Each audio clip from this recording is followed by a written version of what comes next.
তখনও যুবক মরেন নাই, শহীদ হন নাই।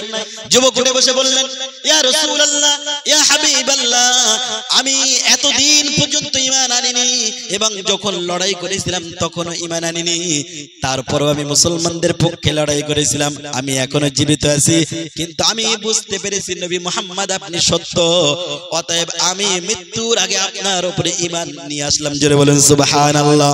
যুবক যখন এমন কথা বললেন, আল্লাহর নবী দেখলেন যুবক ঈমান আনলেন, মুসলমান হয়ে গেলেন।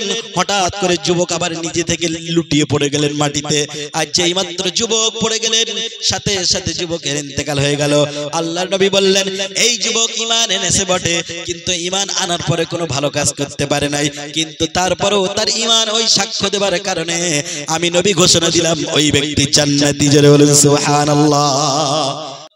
সৃষ্টির সেরা হতে গেলে আল্লাহর দৃষ্টিতে তার দুইটি কোয়ালিটি, দুইটি কাজ করতে হবে। কয়টি কাজ বললাম? দুইটি কাজ। প্রথম নম্বর হলো ইন্নাল্লাযীনা আমানু, ঈমান আনতে হবে, ওয়া আমিলুস সালিহাত, আর ঈমান আনার সাথে সাথে ভালো কাজ করতে হবে। তাহলে ঈমানও আনতে হবে, ভালো কাজ করতে হবে।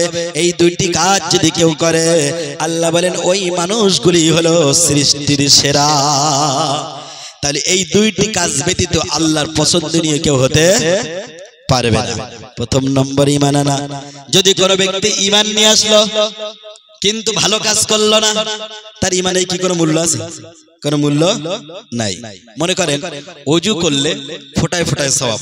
বিশ্বনবী বলেন, যখন কেউ মনোযোগ সহকারে ওযু করে, তার ওযু করার সাথে সাথে ওযুর পানির সাথে সাথে তার গুনাহগুলো আস্তে আস্তে ধুয়ে ধুয়ে বেরিয়ে যায়। জোরে বলেন সুবহানাল্লাহ। এখন একজন ব্যক্তি ফজরের সময় উঠলো, শীতের সময় ওযু করলো, কায়দা করে ওযু করলো অনেকক্ষণ ধরে। ওযু করার পরে এবার আস্তে করে আবার লেপের ভিতরে মাথাটা ঢুকিয়ে দিয়ে ঘুমিয়ে পড়লো। বলেন স্বাভাবিক? স্বাভাবিক? ফজরের নামাজ পড়লো না। আবার আরেকজন ব্যক্তি মনে করেন সারা রাত ধরে তাহাজ্জুদের নামাজ পড়লো, নামাজে কোনো ঘাটতি ছিল না, যেমন রুকু লম্বা তেমন সেজদা লম্বা তেমন কিরাত লম্বা, নামাজের সৌন্দর্যের কোনো ঘাটতি নেই, কিন্তু ওই ব্যক্তিটি ওযু করলো না। কি করলো না? কি করলো না? ওযু করলো না। এখন বলেন তার নামাজে 4 পয়সা মূল্য কি আছে? 4 পয়সা মূল্য নাই। আমার প্রিয় ভাইরা, ঈমান আনতে হবে। যেমন ভাবে আপনি ওযু করেছেন কিন্তু নামাজ যদি না পড়েন, ওই ওযুর কোনো মূল্য নাই। ঠিক তেমন ভাবে যদি আপনি নামাজ পড়লেন বটে কিন্তু ওযু করলেন না, ওই নামাজের কোনো মূল্য নাই। তাহলে বোঝা গেল দুইটি কাজ আপনাকে করতে হবে। ঈমান আনতে হবে, আমলে সালেহ করতে হবে। ঈমান আনার সাথে সাথে যদি আপনি আমলে সালেহ, বারবার হাতে জড়িয়ে যাচ্ছে।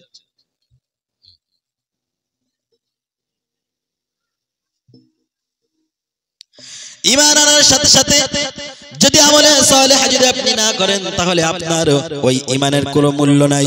কিন্তু একটা জিনিস বোঝার চেষ্টা করেন আমার ভাইরা, যদি আপনি ঈমান আনলেন কিন্তু ওই ঈমান আনার পরে আমলে সালেহ করার সুযোগ পেলেন না, তাহলে ওই ঈমান দিয়েও আল্লাহর প্রিয় হওয়া সম্ভব। আপনি ঈমান এনেছেন কিন্তু জীবনে এখন তো নামাজ পড়ার সুযোগ পাননি। ছোট্ট একটা ঘটনা বললে বুঝতে পারবেন। বিশ্ব নবী যখন মদিনাতে চলে গেলেন, উহুদের ময়দানে একজন যুবক ছেলে বাড়িতে চলে আসলেন। এসে তার বোনকে জিজ্ঞাসা করলেন, হে আমার প্রিয় বোন, আমার অমুক চাচাতো ভাই ছিল সে কোথায় গিয়েছে, আমার অমুক মামাতো ভাই ছিল সে কোথায় গিয়েছে, আমার অমুক যুবক বন্ধু ছিল সে কোথায় গিয়েছে।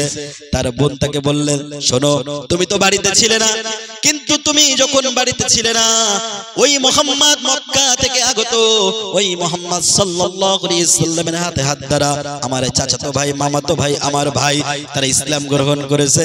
আর ওই সমস্ত ভাইরা তারা উহুদের ময়দানে যুদ্ধে লড়াই করতে গিয়েছে। জোরে বলেন সুবহানাল্লাহ।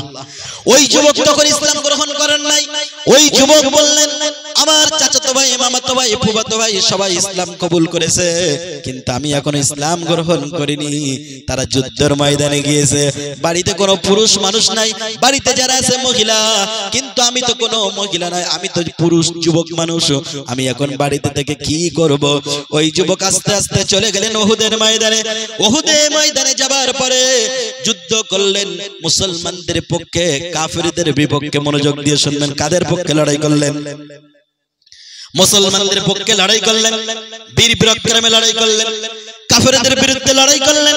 লড়াই করতে করতে দেখা গেল আল্লাহর নবী সাল্লাল্লাহু আলাইহি ওয়াসাল্লাম যুদ্ধ শেষে যখন উনি সমস্ত শহীদদের লাশ কুড়ানো শুরু করলেন, দেখা গেল শহীদদের লাশের ভিতরে ওই যুবক আছে। আল্লাহর নবী সমস্ত মদিনার সাহাবীদের জিজ্ঞাসা করলেন, তোমরা কি এই যুবককে চেনো নাকি? সবাই বললেন, ইয়া রাসূলুল্লাহ, আমি এই যুবককে চিনি, কিন্তু আমরা জানি এই যুবক তো ইসলাম কবুল করে নাই, এই যুবক এখনো ঈমান আনে নাই। আল্লাহর নবী বললেন, তোমরা কি কেউ সাক্ষী দিতে পারবে নাকি? কারণ আমি দেখেছি এই যুবক ইসলামের জন্য লড়াই করেছে, কাফিরদের বিরুদ্ধে লড়াই করেছে, ইসলামের পক্ষে লড়াই করেছে। এখন যুবক মনে হচ্ছে শহীদ হয়ে গিয়েছে, তোমরা কি বলতে পারবে ঈমান এনেছিল কি আনে নাই?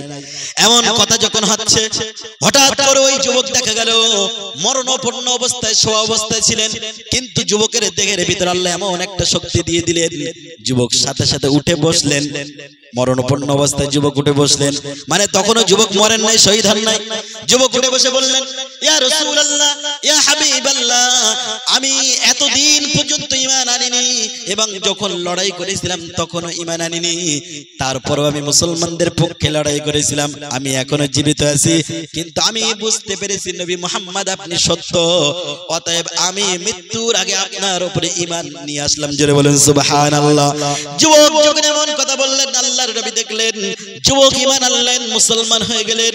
হঠাৎ করে যুবক আবার নিজে থেকে লুটিয়ে পড়ে গেলেন মাটিতে, আর যেই মাত্র যুবক পড়ে গেলেন সাথে সাথে যুবকের ইন্তেকাল হয়ে গেল। আল্লাহর নবী বললেন, এই যুবক ঈমান এনেছে বটে, কিন্তু ঈমান আনার পরে কোনো ভালো কাজ করতে পারে নাই, কিন্তু তারপরেও তার ঈমান ওই সাক্ষ্য দেবার কারণে আমি নবী ঘোষণা দিলাম ওই ব্যক্তি জান্নাতি। জোরে বলেন সুবহানাল্লাহ। তাহলে বোঝা গেল কি ঈমান এনেছে, কিন্তু ঈমান আনার পরে ভালো কাজ করার সুযোগ ওই যুবকের নামাজের ঝুলিতে কোনো নামাজ নাই, ওই যুবক জীবনে নামাজ পড়ে নাই, ওই যুবক জীবনে যাকাত দেয় নাই, ওই যুবক জীবনে কোনো ভালো কাজ করে নাই। যখন ঈমান এনেছে, ঈমান আনার সাথে সাথে মৃত্যুবরণ করেছে। আমার ভাইরা, যদি ঈমান আনার সাথে সাথে কেউ মৃত্যুবরণ করে তাহলে দেখা যাবে ভালো কাজ করার সময় যদি নাও পেল, তারপরেও তাকে জান্নাত দেবেন কে? কে দেবেন জান্নাত? আল্লাহ দেবেন। কিন্তু যুবক কোন ব্যক্তি ঈমান আনলো, ভালো কাজ করার সময় পেল, কিন্তু নামাজ পড়লো না, রোজা করলো না, কিছুই করলো না, ওই ব্যক্তি যদি ওই অবস্থায় তার জীবনটা অতিবাহিত হয়ে যায়, ইন্তেকাল করে যায়, তাহলে তার ওই ঈমান আনার কোনো মূল্য নাই। কারণ আল্লাহ বলেন, ইন্নাল্লাযীনা আমানু ওয়া আমিলুস সালিহাত, ঈমান আনতে হবে আর আমলে সালিহ করতে হবে। ঈমান আনতে ভাই কি করতে হবে? আমলে সালিহ করতে হবে, ভালো কাজ।